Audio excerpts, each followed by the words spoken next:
ਉਹ ਨੇ ਸੰਤ ਜਸਵੰਤ ਸਿੰਘ ਜੀ ਆਲੇ ਵਾਲੇ ਜਿਨ੍ਹਾਂ ਦਾ ਗੁਰਮੁਖ ਜੀਵਨ ਬਤੀਤ ਕੀਤਾ ਹੈ। ਉਹਨਾਂ ਨੇ ਗੁਰਮੁਖੀ ਸੁਭਾਅ ਗੁਰਮੁਖ ਦੇ ਅਨੁਸਾਰ ਐਸੇ ਹੀ ਸਨ।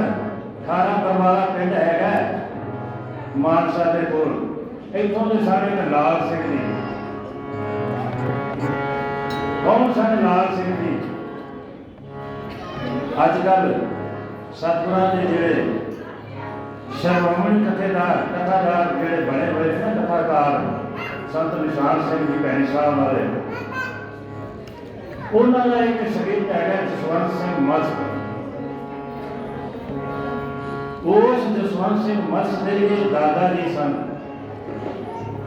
ਲਾਲ ਸਿੰਘ ਜੀ, ਜਿਹੜੇ 18 ਬਰਵਾਲਾ ਪਿੰਡ ਦੇ ਜਿਨ੍ਹਾਂ ਦੀ ਮੈਂ ਆਪ ਦੇ ਸਾਹਮਣੇ ਪ੍ਰਮਾਣ ਦੇਣ ਲੱਗਾ। ਇਹਨਾਂ ਦਾ ਜੀਵਨ 15 ਸਾਲ ਤੱਕ ਜਿਹੜਾ ਉਹ ਗੁਰਮਤਿ ਅਨੁਸਾਰ ਨਹੀਂ ਚੱਲਿਆ। ਜਦੋਂ ਬਚਪਨ ਜਿਹੜਾ ਇਸ ਤਰ੍ਹਾਂ ਦਾ ਨਿਕਲ ਗਿਆ, ਇਹਨਾਂ ਦੀ ਇੱਕ ਭੈਣ ਲਾਗੇ ਦੇ ਪਿੰਡ ਦੀ ਵਿਆਹੀ ਹੋਈ ਸੀ। ਸੰਨ 47 ਦੇ ਵਿੱਚ ਇਹਨਾਂ ਦਾ ਭਣਵਈਆ ਜਿਹੜਾ ਉਹ ਚੜ੍ਹਾਈ ਕਰ ਗਿਆ ਸੀ। ਉਹ ਜਿਹੜਾ ਘੱਲੂਘਾਰਾ ਉਹ ਵਰਤਿਆ। ਹੁਣ ਲਾਲ ਸਿੰਘ ਹੋਰਾਂ ਨੇ ਸੋਚਿਆ ਕਿ ਚਲੋ ਉੱਥੇ ਭੈਣ ਨਹੀਂ ਇਕੱਲੀ ਰਹਿੰਦੀ ਏ ਤੇ ਮੈਂ ਵੀ ਇੱਥੇ ਇਕੱਲਾ ਹੀ ਹਾਂ, ਤੇ ਚਲੋ ਮੈਂ ਭੈਣ ਦੇ ਕੋਲ ਹੀ ਚੱਲਣਾ। ਇਹ ਆਪਣੀ ਭੈਣ ਦੇ ਕੋਲ ਆ ਗਏ ਨੇ। ਕਹਿੰਦੇ ਨੇ ਕਿ 10 ਸਾਲ ਇਹਨਾਂ ਨੇ ਆਪਣੀ ਭੈਣ ਦੇ ਕੋਲ ਗੁਜ਼ਾਰੇ ਨੇ। ਉਹਨਾਂ ਸਮਿਆਂ ਦੇ ਜਦ ਦੀ ਜਵਾਨੀ ਸੀ ਉਦੋਂ ਕੁਦਰਤੀ ਇਸ ਪਿੰਡ ਦੇ ਵਿੱਚ ਕੁਝ ਨਾਮਧਾਰੀ ਸਿੰਘਾਂ ਦਾ ਵੀ ਘਰ ਸੀ ਤੇ ਜਿੱਥੇ ਨਾਮਧਾਰੀ ਪਰਿਵਾਰ ਰਹਿੰਦੇ ਹੁਣ ਤੇ ਉੱਥੇ ਅਕਸਰ ਭਜਨ ਬੰਦਗੀ ਤੇ ਕੀਰਤਨ ਇਹ ਤੇ ਜ਼ਰੂਰੀ ਹੈ। ਗੁਰਮਤਿ ਮਰਿਆਦਾ ਦੀ ਹੋਈ ਸਾਡੀ। ਉਹਨਾਂ ਸਮਿਆਂ ਦੀ ਗੱਲ ਹੈ, ਇਹਨਾਂ ਪਰਿਵਾਰਾਂ ਨੇ ਇੱਕ ਜਥੇਦਾਰ ਸੁੰਦਰ ਸਿੰਘ ਜੀ ਹੋਇਆ ਕਰਦੇ ਸਨ ਉਹਨਾਂ ਦੇ ਸਮੇਂ। ਉਹ ਇੱਥੇ ਆਏ ਇਹਨਾਂ ਦੇ ਕੋਲ ਪਰਿਵਾਰ ਆਣ ਕੇ ਪਿੰਡ 'ਚ ਉਹਨਾਂ ਨੇ ਨਾ ਸਵੇਰ ਦੁਪਹਿਰ ਸ਼ਾਮ ਕੀਰਤਨ ਕਰਨਾ ਸ਼ੁਰੂ ਕਰ ਦਿੱਤਾ। ਬੜਾ ਰੰਗ ਵੱਜਿਆ, ਸੰਗਤਾਂ ਇਕੱਠੀਆਂ ਹੋਣੀਆਂ ਸ਼ੁਰੂ ਹੋ ਗਈਆਂ। ਇਹ ਲਾਲ ਸਿੰਘ ਜਿਹੜਾ ਸੀ ਇਹਨੂੰ ਵੀ ਪਤਾ ਲੱਗਾ ਤੇ ਇਹਦੀ ਭੈਣ ਨੇ ਆਖਿਆ ਵੀ ਇਸ ਤਰ੍ਹਾਂ ਨਾਮਧਾਰੀ ਜਿਹੜੇ ਕੋਕੇ ਨੇ ਉਹਨਾਂ ਦੇ ਦਿਮਾਗ ਲੱਗਾ ਹੋਇਆ ਤੇ ਜਾ ਤੂੰ ਵੀ ਵੇਖਣਾ ਜਾ ਕੇ ਕੀ ਕਰਦੇ ਨੇ। ਪਰ ਇਹ ਤਾਂ ਇਹਨਾਂ ਚੀਜ਼ਾਂ ਤੋਂ ਬਹੁਤ ਕੋਸੋਂ ਦੂਰ ਸੀ। ਕਹਿੰਦਾ ਮੈਂ ਨਹੀਂ ਜਾਣਾ, ਮੈਂ ਕੀ ਕਰਨਾ ਕੁੱਕਿਆਂ ਦਾ ਦਿਮਾਗ ਵੇਖ ਕੇ। ਚਲੋ ਜੀ ਇਹਨੇ ਗੱਲ ਟਾਲ ਦਿੱਤੀ ਉਹਨਾਂ ਸਮਿਆਂ 'ਚ। ਉਹ ਜਥੇਦਾਰ ਜਿਹੜੇ ਸੰਤ ਸੁੰਦਰ ਸਿੰਘ ਜੀ ਮਹਾਰਾਜ ਜੰਗ ਸਿੰਘ ਦੇ ਵਰਸਾਏ ਹੋਏ ਜਥੇਦਾਰ ਸਨ, ਉਹ ਹਫ਼ਤਾ ਉੱਥੇ ਉਹਨਾਂ ਨੇ ਦੀਵਾਨ ਲਾਇਆ ਲਗਾਤਾਰ। ਪਹਿਲੇ ਦਿਨ, ਦੂਸਰੇ ਦਿਨ, ਤੀਸਰੇ ਦਿਨ ਉਹ ਕਰਦੇ ਨਾ ਇੱਕ ਦਿਨ ਲਾਲ ਸਿੰਘ ਦਾ ਜੀ ਕਰ ਨਹੀਂ ਪਿਆ ਵੀ ਚੱਲ ਮੈਂ ਵੇਖਾਂ ਤੇ ਸਹੀ ਜਾ ਕੇ ਬਈ ਇਹ ਕਰਦੇ ਕੀ ਨੇ। ਹੁਣ ਜਿੱਥੇ ਦੀਵਾਨ ਲੱਗਾ ਹੋਇਆ ਸੀ ਨਾ, ਇਹਨੇ ਕੀ ਕੀਤਾ ਵੀ ਬਾਹਰ ਜਾ ਕੇ ਖੜਾ ਹੋ ਗਿਆ। ਅੰਦਰ ਨਹੀਂ ਗਿਆ ਦੀਵਾਨ ਦੇ ਵਿੱਚ, ਬਾਹਰ ਖੜਾ ਹੋ ਗਿਆ, ਉੱਥੇ ਸੁਣਦਾ ਰਿਹਾ। ਆ ਗਿਆ, ਵਾਪਸ ਆ ਗਿਆ ਸੁਣ ਕੇ। ਦੂਜੇ ਦਿਨ ਫੇਰ ਗਿਆ, ਉਸੇ ਤਰ੍ਹਾਂ ਪ੍ਰਵਾਹ ਚੱਲ ਰਿਹਾ ਸੀ ਕੀਰਤਨ ਦਾ। ਹੁਣ ਜਥੇਦਾਰ ਜਿਹੜੇ ਸੁੰਦਰ ਸਿੰਘ ਸਨ ਉਹਨਾਂ ਨੇ ਵੇਖ ਲਿਆ ਕਿ ਬਾਹਰ ਇੱਕ ਸਿੰਘ ਹੁੰਦਾ ਹੈ ਵੀ ਉਹ ਨਵਾਂ ਪਿੰਡ 'ਚ ਹਰ ਦੂਜੇ ਤੀਜੇ ਦਿਨ ਆਉਂਦਿਆ ਤੇ ਫਿਰ ਵਾਪਸ ਚਲਾ ਜਾਂਦਾ ਹੈ। ਇਹਨਾਂ ਨੇ ਆਪਣੇ ਚੇਲਿਆਂ ਨੂੰ ਆਖਿਆ ਵੀ ਜਾਓ ਇਹਨੂੰ ਫੜ ਕੇ ਅੰਦਰ ਲਿਆਓ ਤੁਸੀਂ। ਉਸ ਲਾਲ ਸਿੰਘ ਨੂੰ ਇਹਨਾਂ ਨੇ ਫੜ ਕੇ ਅੰਦਰ ਲੈ ਦਿੱਤਾ। ਆਖਿਆ ਵੀ ਭਲਿਆ ਮਾਨ ਸਾਹਿਬ ਕਿਵੇਂ ਆਇਆ ਇੱਥੇ? ਆਪਣੇ ਪਰਿਵਾਰ ਦਾ ਵੇਰਵਾ ਨੂੰ ਦੱਸਿਆ। ਕਹਿੰਦੇ ਚਲੋ ਆ ਗਿਆ ਨਾ, ਹੁਣ ਇਹ ਸਤਸੰਗ ਕਿਉਂ ਆ ਗਿਆ ਹੈ? ਇਹ ਉਹ ਗੁਰੂ ਨਾਨਕ ਦਾ ਘਰ ਹੈ ਜਿੱਥੇ 4 ਅੱਖਰਾਂ ਨਾਮ ਲੈ ਕੇ ਤੇ ਸਾਰੇ ਆਪਣਾ ਜੀਵਨ ਸਫਲ ਕਰਦੇ ਨੇ। ਤੂੰ ਆਇਆ ਤੇ ਤੂੰ ਵੀ ਹੁਣ ਇੱਥੇ 4 ਅੱਖਰਾਂ ਨਾਮ ਲੈ ਲੈ। ਕਹਿੰਦਾ ਨਹੀਂ ਜੀ ਮੈਂ ਨਹੀਂ ਨਾਮ ਲੈਣਾ, ਅਜੇ ਜਿਹੜਾ ਉਹ ਕੋਰਪਲਾ ਕਰਮ ਸੀ ਉਹ ਪ੍ਰਬਲ ਨਹੀਂ ਸੀ ਹੋਇਆ। ਕਹਿੰਦਾ ਮੈਂ ਨਹੀਂ ਨਾਮ ਲੈਣਾ ਜੀ। ਚਲੋ ਜੀ ਉਸੇ ਤਰ੍ਹਾਂ ਹੀ ਫੇਰ ਘਰ ਚਲਾ ਗਿਆ। ਉਹ ਸੰਤ ਜਿਹੜੇ ਸਨ ਹੱਥਾਂ ਮਾਰ ਲਾ ਕੇ ਉਹ ਵੀ ਆ ਗਏ ਆਪਣੇ ਘਰ। ਸਮਾਂ ਬਦਲਦਾ ਗਿਆ, ਅੱਗੇ ਵਧਿਆ ਕਿਉਂਕਿ 10 ਸਾਲ ਉੱਥੇ ਰਹੇ ਸਨ। ਹੋਇਆ ਕਿ ਇੱਕ ਦਿਨ ਸਤਿਗੁਰੂ ਪ੍ਰਤਾਪ ਸਿੰਘ ਸੱਚੇ ਪਾਤਸ਼ਾਹ ਜੀ ਦਾ ਦੌਰਾ ਇਸ ਪਿੰਡ ਵਿੱਚ ਬਣ ਗਿਆ। बन गया तो हम सतगुर जिथे आ जाते फिर उत्थे जंगल च मंगल बन जाता। आप सब जानते हैं इस तरह वाहवा रौनक बन गई, कीर्तन होने शुरू हो गए, सब का हुम हुमा के उन्होंने सतगुरां के दर्शन करने वास्ते पहुंचे उत्थे। हुण इहनूं भी फिर लालसा बड़ी भैन ने आख्या भी जा हुण ते कूकियां दा गुरु आया, जाके तारिया तू दर्शन तारिया, हो सकता तेरा भी समा में पलट जाए। चलो थोड़ा जा भी ना वो लाल सिंह दे विच पैना शुरू हो गया, क्योंकि एक बार दीवान सुनाया से ना जाके ये पहुंच गया सतगुरां जिथे कीर्तन हो गया से, दरबार लगा से। हुण जाके विंदा कभी सतगुरां दे दर्शन ते इन्हें कीते नहीं सन, भाई सतगुर की हस्ती होंदी है, कैसा दरबार होंदा, किस तरह का सतगुर होंदा, सतगुर की सिफत कैसी होंदी है, कैसे सन सतगुर प्रताप सिंह सच्चे पातशाह। 6.5 फुट का कद तक सी उन्होंने, बड़ा रोगिला चेहरा सी उन्होंने, चेहरे ते नूर। कभी दासदा उन्होंने सिफत कहना कि सतगुर का दर्शन कैसा होता है, मुख बड़ा आग जैसे सुंदर गुलाब है,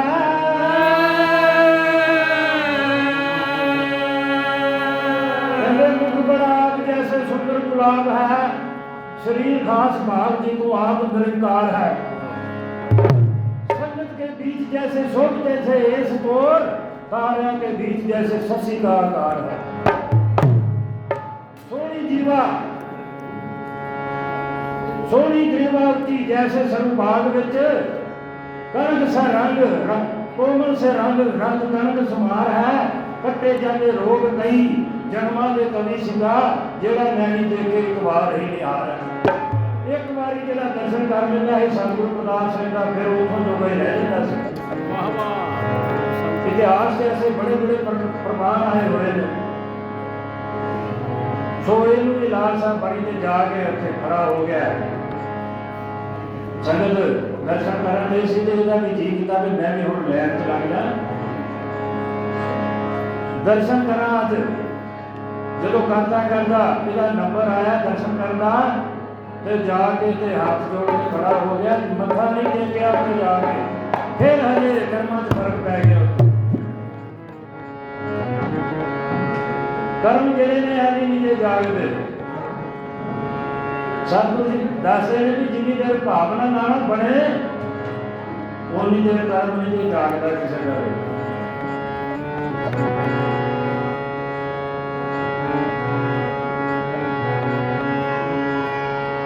ओ जी सतगुर दे दर दे उत्ते सरदा नल जाईदा, सतगुर दे दर दे उत्ते सरदा नल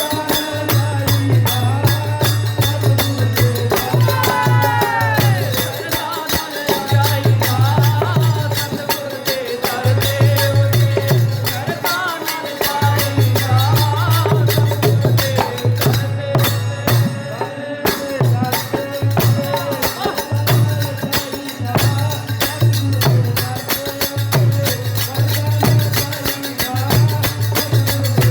दे दर दे उत्ते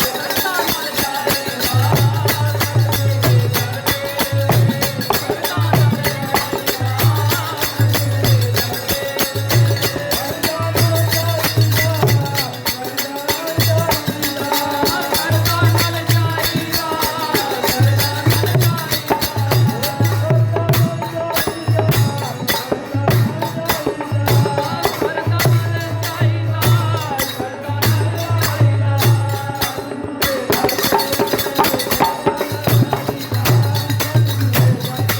सतगुर दे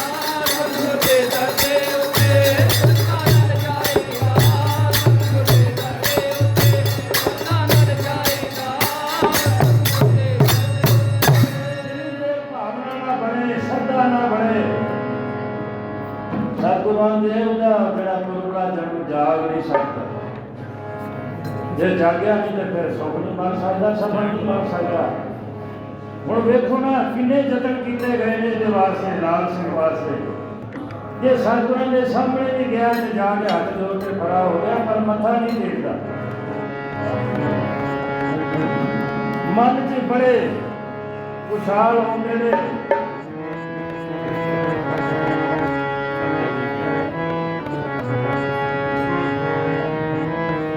ਮੈਂ ਆਇਆ ਤੇਰੇ ਦਰ ਤੇ, ਮੈਨੂੰ ਗੁਰਸਿੱਖ ਬਣਾ ਲੈ।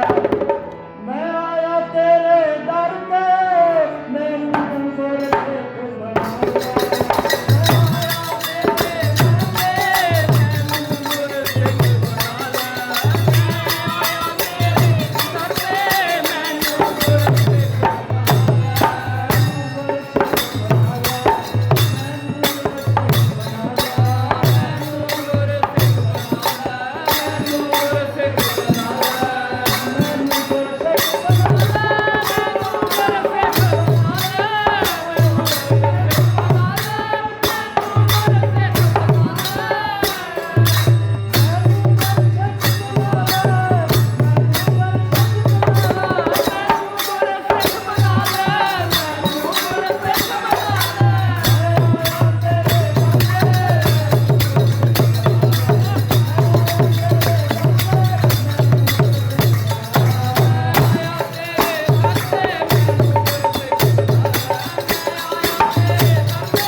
ਜਾਗਦੇ ਪਏ, ਪਰ ਮਨ 'ਚ ਬਲਬਲੇ ਇੰਨੇ ਉੱਠਦੇ ਪਏ ਨੇ ਬਈ ਇਹ ਪਰਮਾਤਮਾ ਦੇ ਦਰ ਤੇ ਤਾਂ ਮੈਂ ਆ ਗਿਆ, ਮੈਨੂੰ ਹੁਣ ਸਿੱਖ ਬਣਾ ਲੈ। ਕਈ ਤਰ੍ਹਾਂ ਦੀਆਂ ਆਸਾਵਾਂ ਲੈ ਕੇ ਬੰਦਾ ਜਦੋਂ ਬੀਜ ਪੈ ਜਾਂਦਾ ਨਾ ਸ਼ਰਧਾ ਦਾ, ਤੇ ਫਿਰ ਬੜੀਆਂ ਆਸਾਵਾਂ ਉੱਤੇ ਜਾਗਦੀਆਂ। ਪਰ ਢੀਠ ਹੁੰਦਾ ਹੈ ਨਾ, ਮੱਥਾ ਨਹੀਂ ਟੇਕਣ ਦਿਆ, ਮਨ 'ਚ ਉੱਥੇ ਆਪਣੀਆਂ ਕਲਪਨਾਵਾਂ ਬਣਾਈ ਜਾਂਦਾ ਹੈ। ਇਹਨਾਂ ਸਮਿਆਂ ਦੇ ਉੱਤੇ ਸਾਡੇ ਪੰਥ ਦੇ ਜਿਹੜੇ ਮਹਾਨ ਪੰਥ ਰਤਨ ਜਿਹੜੇ ਜਥੇਦਾਰ ਹੋਏ ਨੇ, ਅਮਰ ਸਿੰਘ ਜੀ ਨਕੋੜਾ, ਉਹਨਾਂ ਨੇ ਕੋਈ ਆਪਣੀ ਰਚਨਾ ਲਿਖੀ ਹੈ। ਕੀ ਕਹਿੰਦੇ ਨੇ ਇਹਨਾਂ ਸਮਿਆਂ ਦੇ ਉੱਤੇ, ਆਓ ਪੜ੍ਹ ਲਈਏ।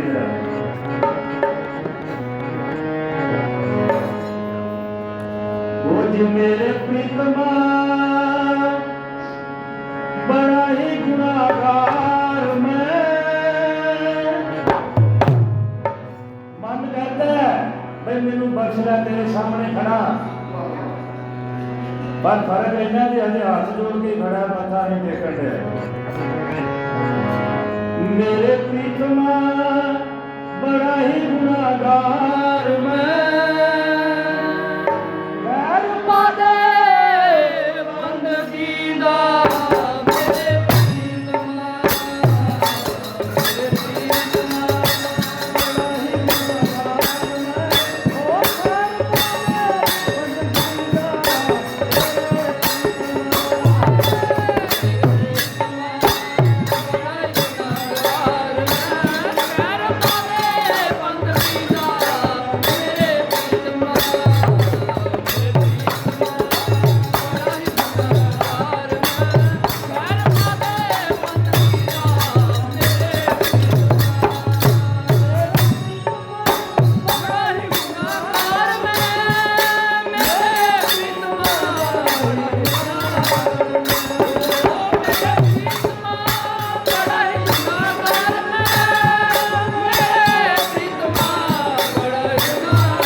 सत नाल रहिंदे मेरे घाट ने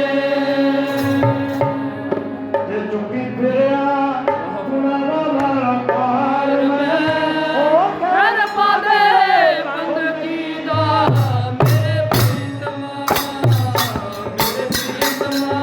बड़ा ही गुनाहगार मैं कर पादे बंदगी दा मेरे प्रीतमा बड़ा ही गुनाहगार मैं कर पादे बंदगी दा मेरे प्रीतमा बड़ा ही गुनाहगार मैं कर पादे बंदगी दा मेरे मोती कद दे वेखदा फुल मैं सीने लाई रखे पाग जाने फुल मैं ए मारी मक गई तेरा निचार मैं खैर पादे बंदगी दा मेरे प्रीतमा बड़ा ही गुनाहगार खैर पादे बंदगी दा मेरे प्रीतमा बड़ा ही गुनाहगार कर पादे बंदगी दा मेरे बड़ा ही गुनाहगार कर पादे बंदगी दा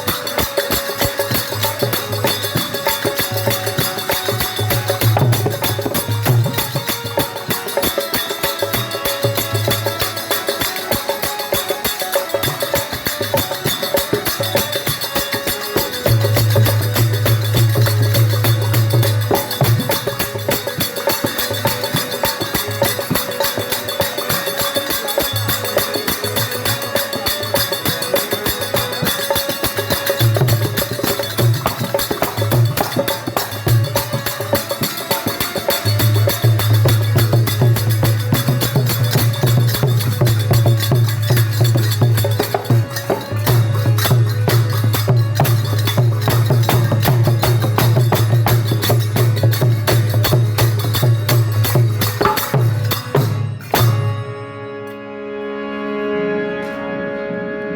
ਜਦੋਂ ਇੰਨਾ ਚਿਰ ਹੋ ਗਿਆ ਨਾ ਖੜੇ ਹੋਏ ਸਾਹਮਣੇ ਸੰਗਤ ਦਰਸ਼ਨ ਕਰੀ ਜਾਂਦੀ ਹੈ ਮੱਥਾ ਟੇਕੀ ਜਾਂਦੀ ਹੈ ਸਤਿਗੁਰਾਂ ਫਿਰ ਐਸੀ ਨਿਗਾਹ ਮਾਰੀ ਇਹਦੇ ਵੱਲ ਸਤਿਗੁਰ ਪ੍ਰਤਾਪ ਸਿੰਘ ਸੱਚੇ ਪਾਤਸ਼ਾਹ ਉਸ ਦੌਰਾਨੀ ਚ ਜਦੋਂ ਦਿਆਲਤਾ ਦੇ ਵਿੱਚ ਆਇਆ ਤਾਂ ਫਿਰ ਮਾਰੀ ਨਿਗਾਹ ਐਸੀ ਕੈਸੀ ਕਬੀਰ ਸਤਿਗੁਰ ਸੂਰਮੇ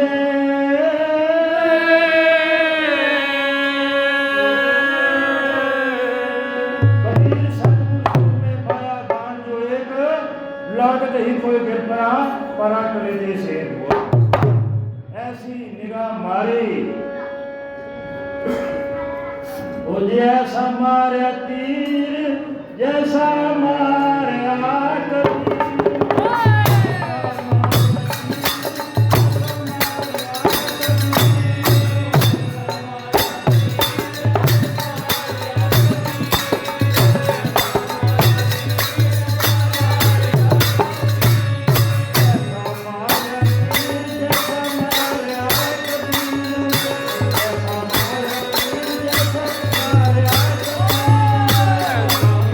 तीर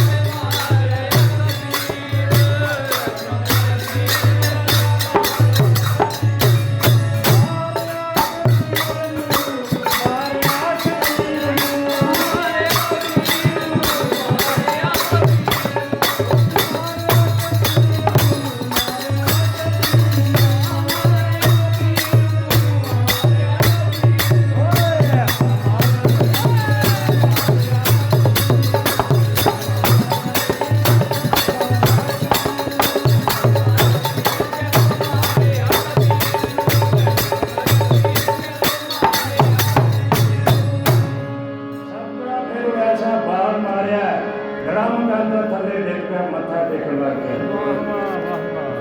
ਸਤਿਗੁਰਾਂ ਫਿਰ ਭਾਈ ਵਜੀਰ ਸਿੰਘ ਨੂੰ ਆਖਿਆ ਵੀ ਇਹਨੂੰ ਹੁਣ ਚੁੱਕ ਕੇ ਤੇ ਇਹਨੂੰ ਭਜਨ ਦੇ ਦਿਓ ਚੌਥਾ ਜਿਹੜਾ। ਉਹ ਫਿਰ ਉਹਨੂੰ ਭਜਨ ਦਿੱਤਾ ਤਾਂ ਫਿਰ ਉਹ ਦਿਨ ਸੀ ਕਦੀ ਉਹਨੇ ਪਿੱਛੇ ਮੁੜ ਕੇ ਨਹੀਂ ਵੇਖਿਆ। ਫਿਰ ਕਹਿੰਦੇ ਨੇ 70-72 ਸਾਲ ਦੀ ਉਹਨਾਂ ਨੇ ਉਮਰ ਗੁਜ਼ਾਰੀ ਸਤਨਾਮ ਸਿੰਘ ਜੀ ਨੇ। ਗੁਰਮੁਖ ਦੇ ਅਨੁਸਾਰ ਆਪਣਾ ਜੀਵਨ ਫਿਰ ਉਹਨਾਂ ਸਫਲਾ ਕੀਤਾ ਹੈ। ਸਵੇਰੇ ਸੜਕੇ ਸੇ ਇਸ਼ਨਾਨ ਕਰਨਾ, ਭਜਨ ਬੰਦਗੀ ਕਰਨੀ, ਨਾਮ ਸਿਮਰਨ ਕਰਨਾ, ਕੀਰਤਨ ਕਰਦੇ ਰਹੇ ਨੇ। ਜਿਸ ਤਰ੍ਹਾਂ ਦਾ ਗੁਰਬਾਣੀ ਚ ਗੁਰਮੁਖ ਦਾ ਦਰਜਾ ਲਿਖਿਆ ਉਸੇ ਤਰ੍ਹਾਂ ਦਾ ਫਿਰ ਇਹਨਾਂ ਨੇ ਜੀਵਨ ਬਤੀਤ ਕੀਤਾ ਉਸੇ। ਤੋ ਸਤਿਗੁਰੂ ਗੁਰਬਾਣੀ ਚਾਹੁੰਦੇ ਨੇ, ਕਹਿੰਦੇ ਨੇ ਵੀ ਧੰਨ ਨੇ ਉਹ ਸਿੱਖ ਜਿਹੜੇ ਸਤਿਗੁਰ ਦੇ ਹੁਕਮ ਚ ਰਹਿ ਕੇ ਆਪਣਾ ਜੀਵਨ ਸਫਲਾ ਕਰਦੇ ਨੇ। ਕਹਿੰਦੇ ਨੇ ਧੰਨ ਧੰਨ ਸੋ ਗੁਰ ਸਿੱਖ ਪਈ ਹੈ ਜੋ ਸਤਿਗੁਰ ਚਰਨੀ ਜਾਏ ਪਿਆ। ਫਿਰ ਅੱਗੇ ਲਿਖਦੇ ਨੇ, ਕਹਿੰਦੇ ਨੇ ਧੰਨ ਧੰਨ ਸੋ ਗੁਰ ਸਿੱਖ ਪਈ ਹੈ ਜਿਹੜਾ ਹਰ ਨਾਮਾ ਮੁਖ ਰਾਮ ਪਿਆ। ਜਿਹੜਾ ਚਰਨੀ ਪਿਆ ਸਤਿਗੁਰ ਦੇ ਹੁਕਮ ਦੇ ਵਿੱਚ ਰਹਿ ਕੇ ਜੀਵਨ ਬਿਤਾਇਆ, ਫਿਰ ਨਾਲ ਭਜਨ ਕਰਦਾ ਰਿਹਾ। ਸੋ ਐਸੇ ਸਤਿਗੁਰ ਦੇ ਸਿੱਖ ਜਿਹੜੇ ਨੇ ਉਹਨਾਂ ਨੂੰ ਤਾਂ ਸਤਿਗੁਰ ਦੀ ਧੰਨ ਆਉਂਦੇ ਨੇ, ਗੁਰਬਾਣੀ ਉਹਨਾਂ ਨੂੰ ਧੰਨ ਆਉਂਦੀ ਹੈ। ਸੋ ਅੱਜ ਜਿਨ੍ਹਾਂ ਵਾਸਤੇ ਅਸੀਂ ਇਕੱਠੇ ਹੋਏ ਹਾਂ ਉਹ ਵੀ ਸੰਤ ਜਸਵੰਤ ਸਿੰਘ ਜਿਹੜੇ ਸਨ, ਉਹ ਵੀ ਉਹਨਾਂ ਦਾ ਵੀ ਜੀਵਨ ਜਿਹੜਾ ਐਸਾ ਵੇਖਿਆ ਗਿਆ ਸੰਸਾਰ ਦੇ ਵਿੱਚ। ਸਵੇਰੇ ਸਣੀ ਕੇ ਅਸੀਂ ਇਸ਼ਨਾਨ ਕਰਨਾ, ਭਜਨ ਬੰਦਗੀ ਕਰਦੇ ਰਹੇ ਨੇ। ਮੈਂ ਕਈ ਵਾਰੀ ਇਹਨਾਂ ਦੇ ਦਰਸ਼ਨ ਕੀਤੇ ਨੇ, ਆ ਕੇ ਸੰਗਤ ਕਰਨ ਦਾ ਮੌਕਾ ਮਿਲਿਆ। ਸਵੇਰੇ 5 ਵਜੇ ਇਸ਼ਨਾਨ ਕਰਕੇ ਤੇ ਗੁਰਬਾਣੀ ਦੀਆਂ ਤੁਕਾਂ ਉੱਤੇ ਵਾਰਤਾਲਾਪ ਸ਼ੁਰੂ ਹੋ ਜਾਂਦਾ ਹੈ। ਭਾਵ ਆਪਸ ਵਿੱਚ ਵਿਚਾਰ ਬੜਾ ਕਰਿਆ ਕਰਦੇ ਸਨ, ਕਿਉਂਕਿ ਗਿਆਨ ਬੜਾ ਸੀ ਇਹਨਾਂ ਨੂੰ, ਸੂਝਵਾਨ ਬੜੇ ਸਨ।